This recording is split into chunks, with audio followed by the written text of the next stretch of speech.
જય માતાજી મિત્રો, તો ટાઈમ 2:30 જેવો થયો હે. નીકળી ગયા નાની એવી ટ્રીપમાં રાજકોટ તરફ. હું અને અમારા કાકા બંને. આવશે મજા રાજકોટ. થોડા કામમાં એવા જઈએ એટલે બ્લોગમાં બન્યા રહેજો છેલ્લે લગી. મજા આવશે. આપણે હું કામે જઈ જોવા જડશે તમને, તો બ્લોગમાં છેલ્લે લગી બન્યા રહેજો એટલે તમને જોવા જડશે.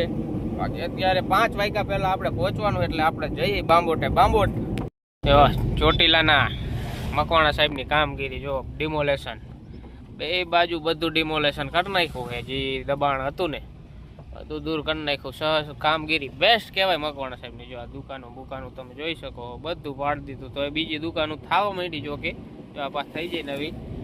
પણ મકવાણા સાહેબ રાઉન્ડ મારશે એટલે એ ઉપડી જાય. જો મકાન કાયદેસરના બધા પાડી દીધા. જો આ બધું ડિમોલેશનમાં પાડેલું છે. આ બધું જોઈ શકો તમે. જો એને કેવડું ડિમોલેશન છે. જો આ બધું ડિમોલેશનમાં આવે. થાનગઢ પહોંચી ગયા આપણે. થાનગઢ આ આપણું થાનગઢ હું સીધા નીકળશું ચોટીલા. નેશનલ હાઈવે ચોટીલાથી અમદાવાદ રાજકોટ વાળો નેશનલ હાઈવે 48 છે લગભગ, ખાસ ન ખબર. 48 નંબરના હાઈવે ઉપર ચડી ગયા. સીધું રાજકોટ આવશે આપણા રોડે. ચોટીલા બાઉન્ડ્રી નાનો એવો શોપ લીધો, રબ પીન પર નીકળી રાજકોટ બાજુ. જામનગર બાયપાસ રોડ ને આપણું આ રાજકોટ છે.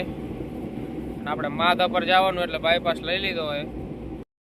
આપણે તો રાજકોટ પહોંચી ગયા છીએ. બિલ્ડિંગમાં કામ છે પણ થોડુંક છે ને, ભાઈ આવે પછી કામ પતાવી અને પછી અહીંથી નીકળી. સામે છે 150 નો રોડ. સામે દેખાય 150 નો રોડ છે. રાજકોટ રોયલ એનફિલ્ડના શોરૂમે બેઠા 150 ના રોડે.